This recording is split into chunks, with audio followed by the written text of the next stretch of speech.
Have I ever seen Bigfoot? Not exactly. I came across something in my wanderings that could possibly fit into the Bigfoot lore, though. I didn't exactly see any bipedal primates that day, but what I found along the Still River was inexplicable and kinda creepy. I went up along Mountain Loop Road in the Mount Baker Snoqualmie National Forest to explore an area new to me that didn't have any trails. I parked on the shoulder of the road and entered the forest. It's worth noting that in my bag I had a topo map, a compass. I knew exactly where I was at all times during this venture.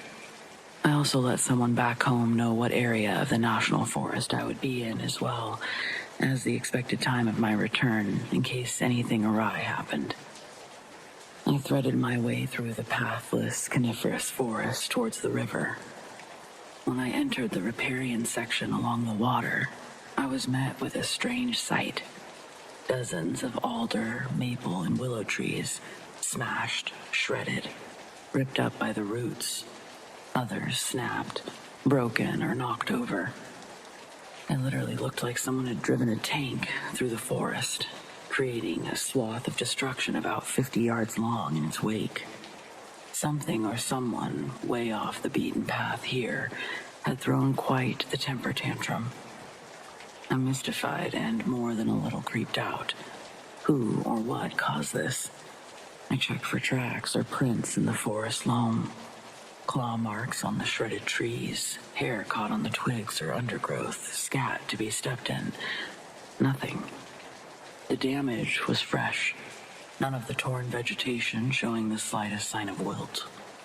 Sap on the exposed and shredded tree trunks was still wet, and it had yet to drip. The path of destruction varied somewhat in width. It seemed to be about 8 to 12 feet along the length of the mess. It was obvious this was not the result of flooding, fire, or quake. Could a mini tornado have touched down here in these rugged Washington mountains? Never heard of it happening before, but then what was it? No trace of parts or anything mechanical. The terrain wouldn't have permitted any sort of vehicle down that far, off the road anyway. But still I search. I find no tire or tread marks, no paint scrapings on the tree trunks. The mess begins and ends abruptly, and without any further clues to its origin. I'm crawling around, so intent in finding a sign that I forgot one of the cardinal rules of tracking, to look up. There's many stories of trackers so intent on their pursuit that they failed to notice their quarry has circled back and positioned itself to ambush. Situational awareness should always go with attention to detail. I stand up. First, I'm hit with a disgusting smell. One that smells of literal garbage mixed with something I can't identify. Then, I notice the other odd detail. The forest is gone completely silent. And that's my cue to leave. I can't find any clues as to what caused this massive mess so far off the road. I head back to my car, trying to ignore the sensation of being watched, which is increasingly more obvious. About the time I can start to make out the breaks in the trees indicating the road, the forest has resumed its baseline noise, birds and insect activity. I left the woods none the wiser. Hopefully I didn't get too bogged down with the details of this account, but I'm still baffled as to who or what could have caused such destruction. A friend who's a Bigfoot hunter on his weekends was convinced that I found signs of Bigfoot territory, a warning to other bipeds to stay away. I don't know. Draw your own conclusions.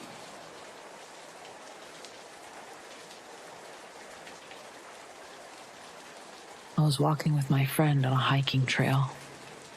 About a few hours into it, we noticed something in the distance. Because it was so far away, we weren't really able to get a good look at it. At first, we thought it was an animal, but then it stood up on its hind legs like a person. My friend and I noticed it was covered in what looked like dark fur. It was either that or some kind of costume. We both thought that maybe somebody was playing a trick on us, but that didn't really make any sense. We were kind of in the middle of nowhere, and there's no way that the person would know that we'd spot him from so far away. My friend and I at that point just thought maybe it was some crazy person. But while we were trying to figure out what we were seeing, whatever it was, all of a sudden started running on all fours on the hiking trail towards our direction. Even though it kind of spooked us, we weren't really too concerned at the time. Whatever that thing was would need to travel a couple of miles along the hiking trail to get to us. And in between us and that thing was a canyon that was too deep and steep to cut through.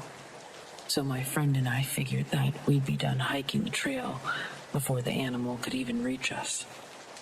However, about half of an hour later, as we traveled up the trail, we all of a sudden saw the animal again. But this time, it was on a lower part of the trail that was only about a couple 100 yards away. We couldn't believe our eyes. For it to have reached where it currently was, that meant it either found a shortcut through the forest, or it had traveled several miles in different terrain in the span of 30 minutes. At that moment, we realized that we were in danger. So we wasted no time. We started running for our lives and didn't stop until we arrived at the tourist resort at the end of the trail. From there, we just took a cab back to our car that was parked miles away at a camping ground. To this day, we still don't really know what it was. People said it was the dog man, and I wouldn't have believed it if it wasn't for the fact that I saw it with my own eyes.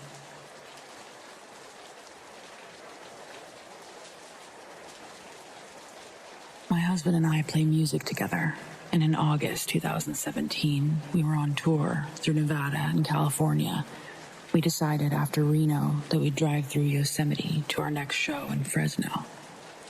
We opted to take the arguably less scenic route, traveling down the California-Nevada border. By the time we made it to the 120 for Yosemite, it was dark. But since our van was our home and we didn't have to mess with the tent, we weren't that concerned. We figured we would just stop at the first campsite we saw along the route, park the van, and explore the next day. The further we go, the darker it seems to get. And for being one of the most populated national parks, it seems very dead. It's a little after 1 a.m., and while my husband continues to look for any sign of anything, I lean back and I start to doze off. While we slowly drive through these windy 2-lane forest roads, I feel the car slow to a stop, and the low music that we're listening to gets cut. I'm still leaning back, and I'm about to ask what's going on, but just as I started to speak, Ryan did too. Amanda, look, do you see that? I lean my seat up, and about 50 yards in front of us, partially lit by our headlights, is a figure standing on the side of the road, wearing all white. Shoulders square, head down, but facing the direction we're approaching. Ryan asks if I think it's a ghost, and I'm genuinely considering it a possibility. We haven't seen a town, a person, or even a car for hours. There's just no reason for a person to be out here, especially so close to the road. Ryan slowly releases his foot from the brakes, letting the van crawl forward towards the figure standing on the side of the road. When our headlights cast a full light onto the entity, it's about 25 yards in front of us when Ryan leans pressure back on the brakes. It's a man, barefoot, wearing a white button-up shirt and flowy taekwondo-esque looking pants. His stoicism is unbroken as we approached.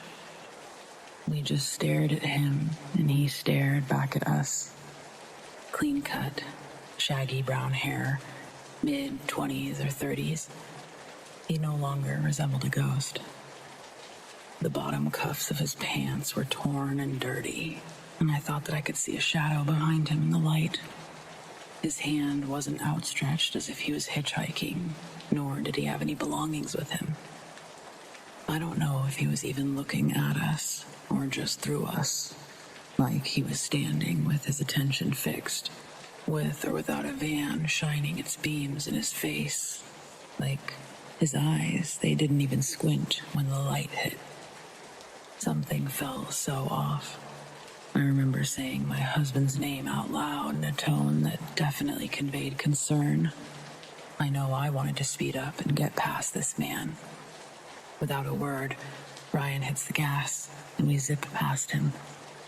We both had goosebumps the remainder of that drive, and I was wide awake for the rest of it too.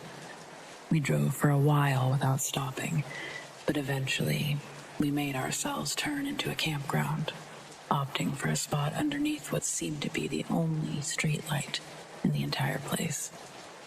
If you're entering the park from the east, this was just before Tioga Pass, right before the east entrance of Yosemite.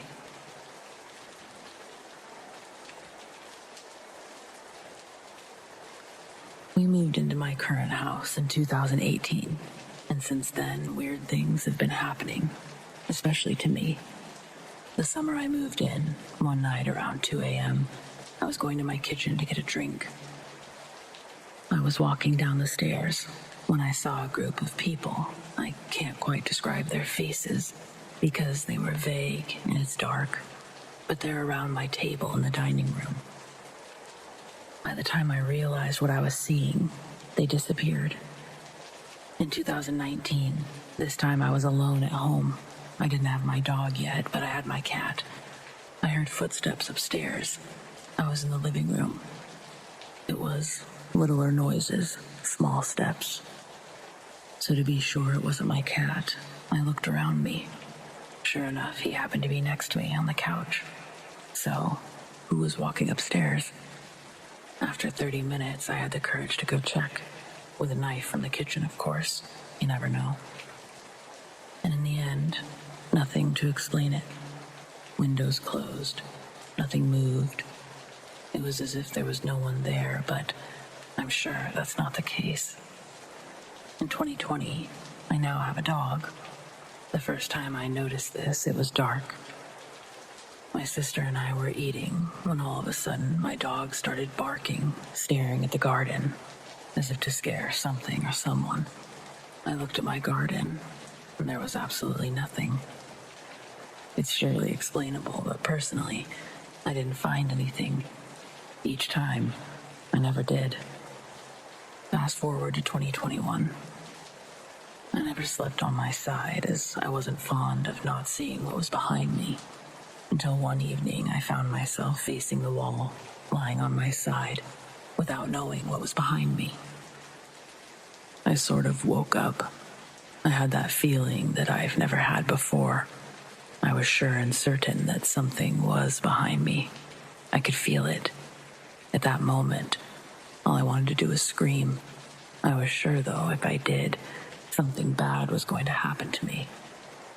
To be sure that I didn't have sleep paralysis, I tried to move my fingers, my legs, my feet. I managed to do all of that without any worries. And all of a sudden, I felt someone pushing me gently, so that instead of being on my ribs, I found myself on my stomach. I managed to prevent this thing from pushing me further. I don't know how, but I know that as soon as I did that, I fell asleep. It was from that moment that things got worse, penetrating my dreams for sure. In the summer of 2022, I was on vacation in Spain. During that vacation at night, I was not very calm. I had the impression that whatever was at home had followed me there too, appearing in my dreams as different things. Maybe they were just nightmares, but it all seemed connected. Those dreams continued.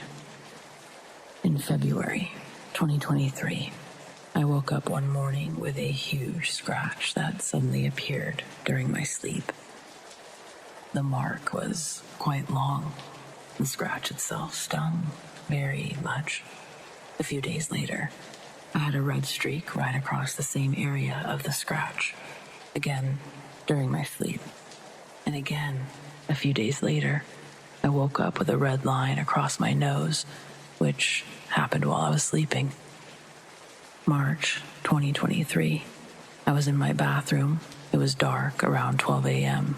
I heard someone knock on the door 6 or 7 times before I replied that it was busy. Right after my answer, it stopped. When I came out, I thought it was my dad, so I went to his room before I saw that he was sleeping. My mom, too, so it wasn't them. My sister was also sleeping.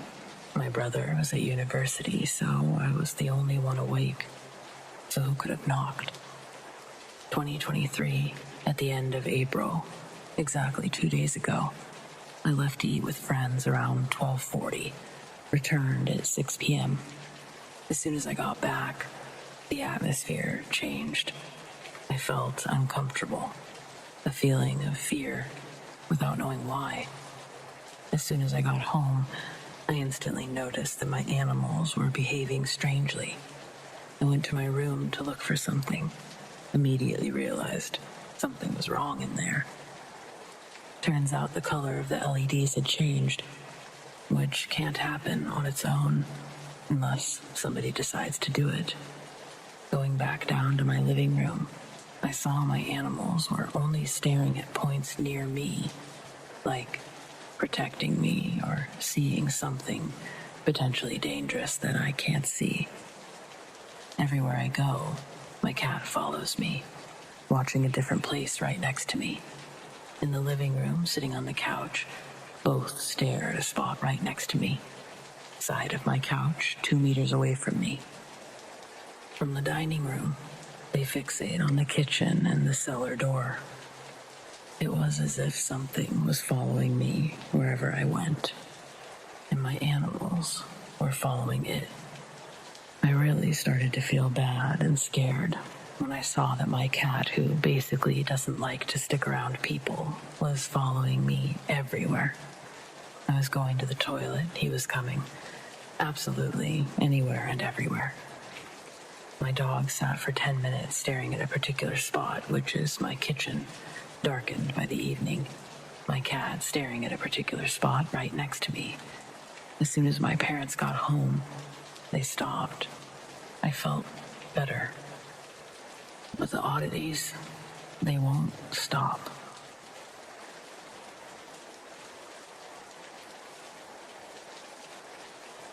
My first cat, Gilly, had a toy mouse. It was her favorite toy, special from all the other toys. When I was in another room, I would hear Gilly start to meow a very specific and silly-sounding meow. The mouse would be in her mouth, and she'd bring it to me pretending to be a top predator.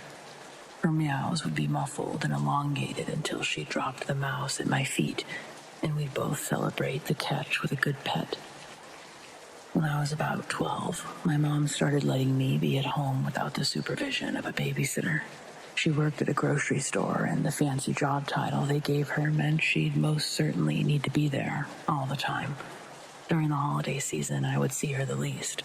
She would be there with the midnight crew, unloading boxes, making sure each shipment was right. Usually, my only company at the end of the night was Gilly. Sometimes I'd plug in the phone jack and play Tony Hawk's Pro Skater 4 with a couple of friends from school, but the dial-up router I was using at the time wasn't very reliable. One night I was able to get online and actually do a couple sessions with my friend. While I'm playing, I hear Gilly's distant, silly meowing. My bedroom door was shut, and when she gets to my room, she starts scratching from the other side. I'm sitting at the end of my bed. My back is facing the door. I'm in the middle of a game, so I ignore her meows and scratches until it was done. Then, I took off my headphones and set down the controller beside me, untangling myself from the PlayStation cords before getting off the bed to let her in. But when I turned around, Gilly was lying on the bed behind where I was sitting.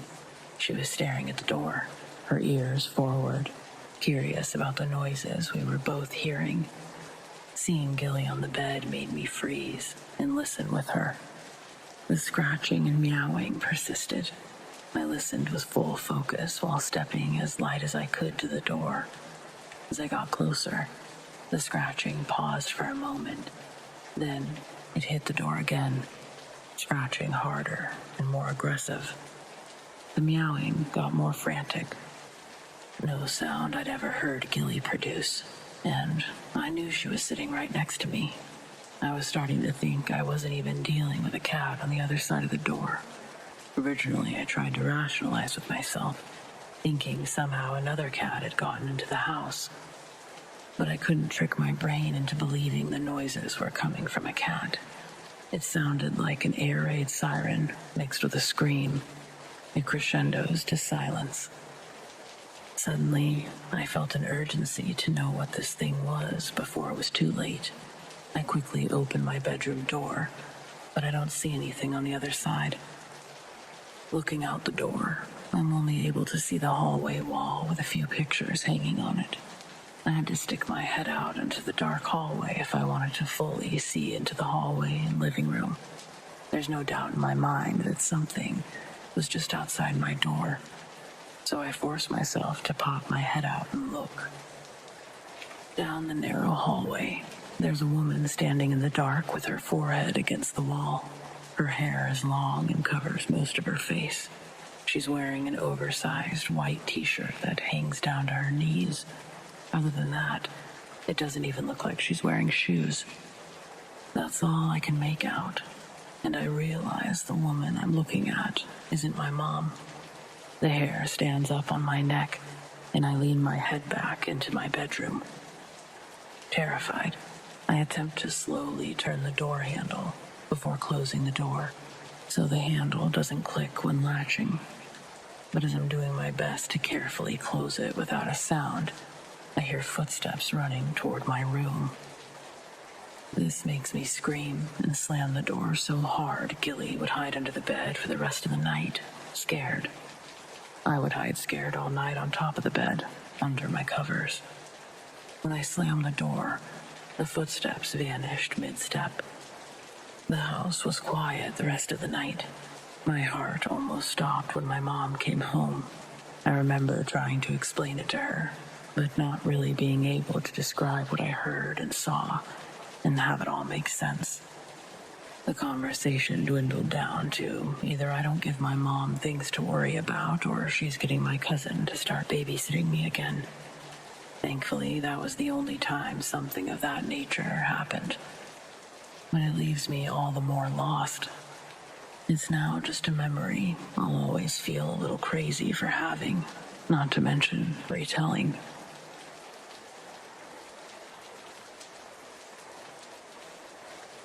I'm a 28-year-old male, but this happened when I was just 15. I loved smoking weed back then, so I was basically smoking with my friends every day.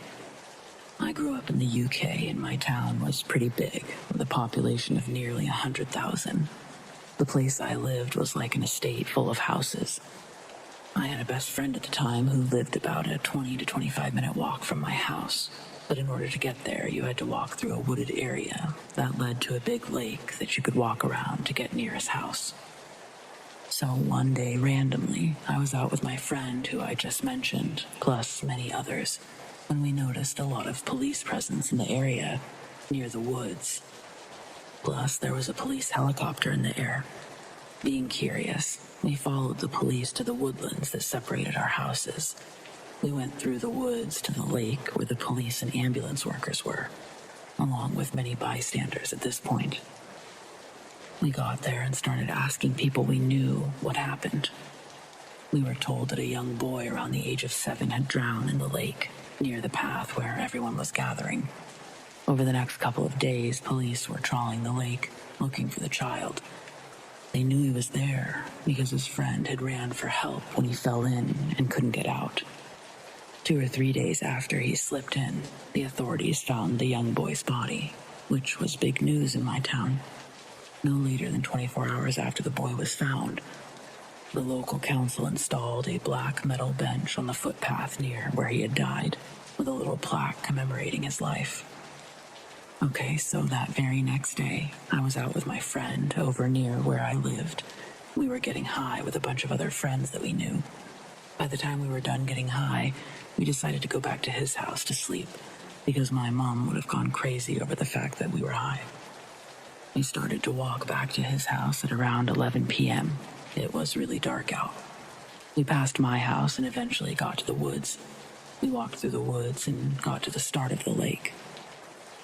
We started walking down the side of the lake, down the path towards where the kid had drowned and the bench was. We were just talking nonsense as high teens did, when I noticed that there was a man sitting on the bench. Now, I was a little bit freaked out by this, but I didn't say anything yet. It was 11 p.m. near the woods in the dark. It was creepy, but when I got a little closer, I noticed that I could see what the man was wearing. He was dressed as a priest. You know, black jacket, white collar. Upon seeing the priest, I sighed some relief because I just presumed he was praying or something. Most likely for the kid that had drowned in that spot 4 days earlier. So after noticing this priest, I just watched him sit there as I got closer and closer. I didn't say anything to my friend, who was right next to me, but we collectively stopped talking once we noticed the man. As we got closer, it was more obvious that he was a priest. And then, once we got within 5 meters, he was gone. I felt like I blinked and he just disappeared. When we were walking past the actual bench where I'd seen him, there was nobody there. But if he was to have just gotten up and walked away, I'd have seen him. It's a one-way track. After I got to the bench, I turned to my friend, who was just as confused and spooked as I was. I asked him if he'd just seen that man that sat on the bench. I didn't want to say what type of man because the way he was dressed was very obvious as to what type of man he was. But as I asked him, "Did you see that man that sat on the bench?" He said, "Yeah, the guy dressed like a priest." When I tell you my heart sunk, I can't explain that feeling or that situation to this day. What gets me is I purposely asked my friend if he'd seen the man. He corrected me by saying the priest. If it was a person, they'd have to get up and walk away from us in a straight line down the path, which we'd have seen, or they'd have to walk past us.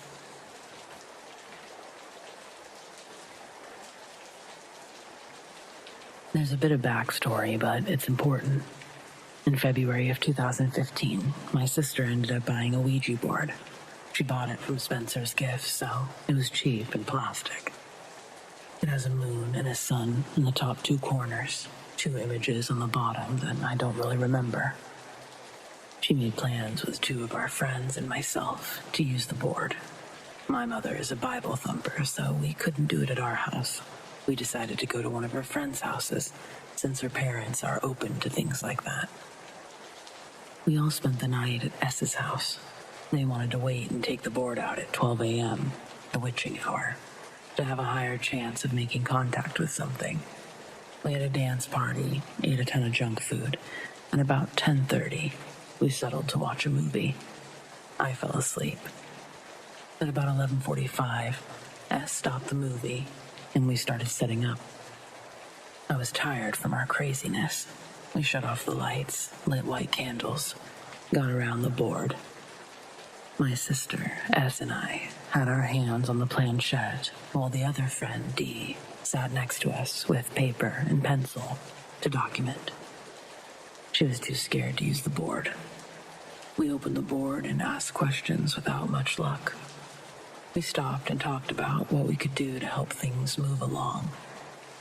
After a while, my sister looked up an app on her phone. It claimed to translate the words that ghosts were saying, or something like that. S thought it was stupid, but we were going to try anything. The phone was handed off to D to keep an eye on it. We kept talking about the candles being too bright, or someone not being open enough to it, when D said that the phone just said plastic and board, one after the other. We took that as a sign that something may be happening. The moment I put my fingers on the planchette, I started shaking. Dread washed over me so intensely, but I couldn't let go of the planchette. I didn't want to. It took all I had to keep myself from crying.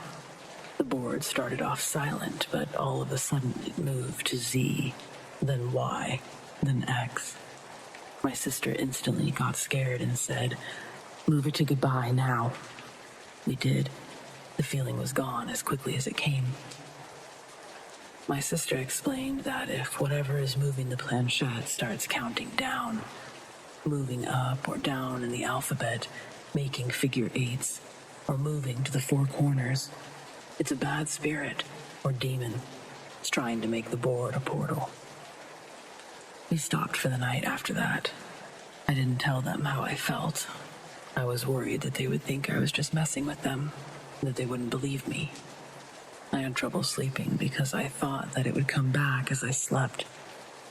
I never experienced dread quite like that before. It felt violating. It felt like whatever it was tried to possess my body. I feel that because I was so tired. I was vulnerable to attack. I'll never play with a board again. It's not a game. It's so real and can go very wrong.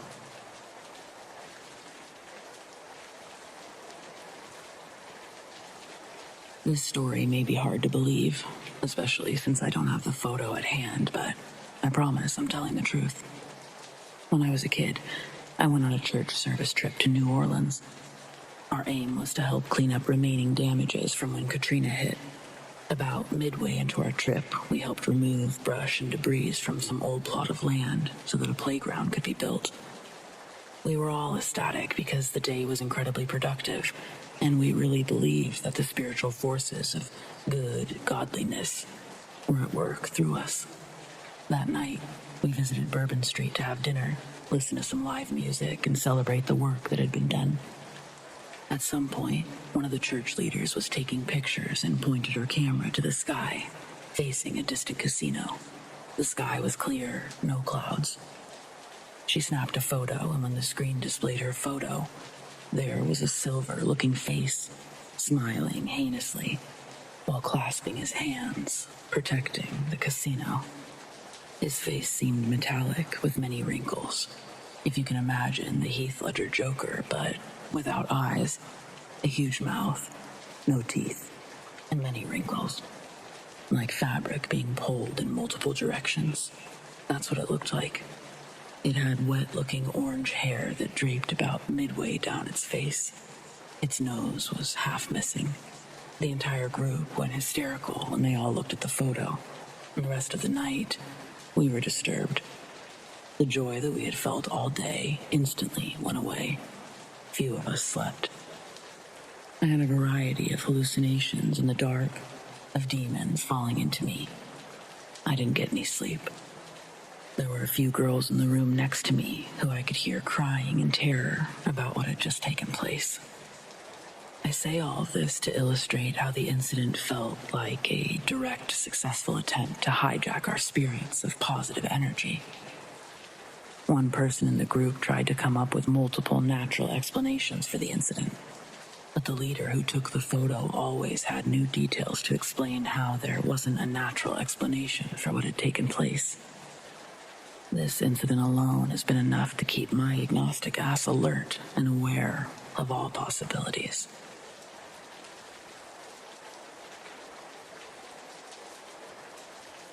I live in Roswell, New Mexico, and our town thrives on conspiracy theorist nut jobs, which I thought was bull until last weekend. My friend and I took a telescope for one of our overnight camping trips, but this wasn't like other times. We went to sleep shortly after midnight, only to be woken up by a strange, high-pitched screech that grew louder until my teeth were shaking. My friend unzipped one corner of our tent flap to reveal a soft red glow. My heart stopped at the sight of a metallic craft hovering 50 feet over my truck. It was oblong-shaped, just big enough to fit 2 or 3 people inside. It had small, red lights running along the center. It stayed for several minutes before, suddenly, shooting towards our tent and stopping directly above us. It felt like an eternity as we waited silently, too terrified to move. But eventually, the screeching noise went even higher. Then, silence. No more red glow.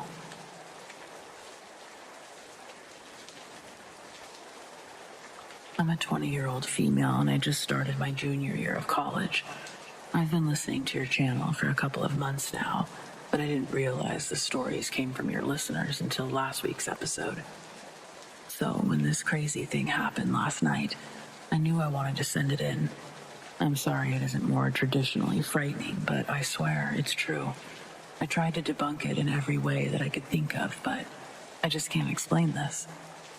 Now, you might be mistakenly thinking that I'm almost finished with school, but I'm a psych major here on a scholarship, so I still have a long road ahead of me. The bulk of my time is currently spent going to class, working in the cafeteria, and studying. I even study while I eat, and the only thing that gets me through it is listening to scary stories.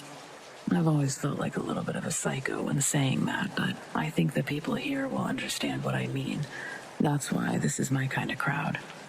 I know this all sounds like a long introduction, but I swear it's relevant. I need you to understand that YouTube is my main source of entertainment. I'm not some boomer who's confused by technology. I'm telling you, something weird happened last night. My roommate was out and I was up late studying, close to midnight or shortly after. The YouTube playlist loaded on my Chromebook. It had been playing with no trouble for over 3 hours, and the current video had just ended. I'm too poor for YouTube Premium, so I have to deal with pressing skip ad occasionally. It's normally not worth mentioning, but this time, the second I pressed it, a female voice screamed, "Get out," loud enough to make me fall out of my seat. That part I'm certain of. The part I'm slightly less sure of is what I think I saw as I was falling. It looked an awful lot like a pale, transparent face had appeared on the screen. From the extremely brief glimpse I got, it looked feminine, but her eyes were missing. Or maybe they were just black. I can't be sure which. Either way, when I pulled myself off the floor, there was only my desktop screen. YouTube had crashed. Then, just as I got my playlist pulled up again, the closet door to my right slammed shut. It had been wide open. There was no draft, and it's never done that before or since. Just randomly closed all by itself. No, not closed. Slammed. I've not only never experienced anything paranormal in that dorm room, I've never experienced anything paranormal in my life. At first, I thought a second ad had started to play and then glitched. I searched on YouTube and Google, but I couldn't find any images or audio that were even close to what I heard. Next, I thought it was a prank, that I clicked a fishy link and now someone had the ability to screw with me. My brother is a computer engineer, and I may have made my story sound slightly more urgent to attain speedier service. I know, I'm an asshole, but I couldn't stand the idea of waiting. It didn't matter anyway. Eric returned my Chromebook with a clean bill of health. His best explanation for my experience is a stress-induced hallucination. I'm sorry, I just don't buy it. I don't think I could accept that even if the closet door hadn't slammed shut almost immediately after. I don't really mind the door or the voice as much as I do the face. That thing haunts me. I swear those eyes were blank sockets.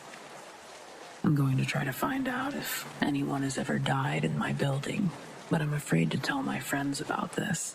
They're all psych majors as well, and I'm torturing myself enough in that department as it is.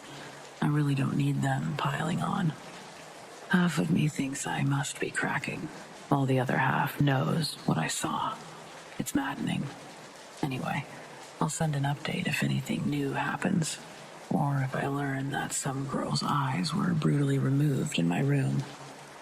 Meanwhile, thanks for reading my story.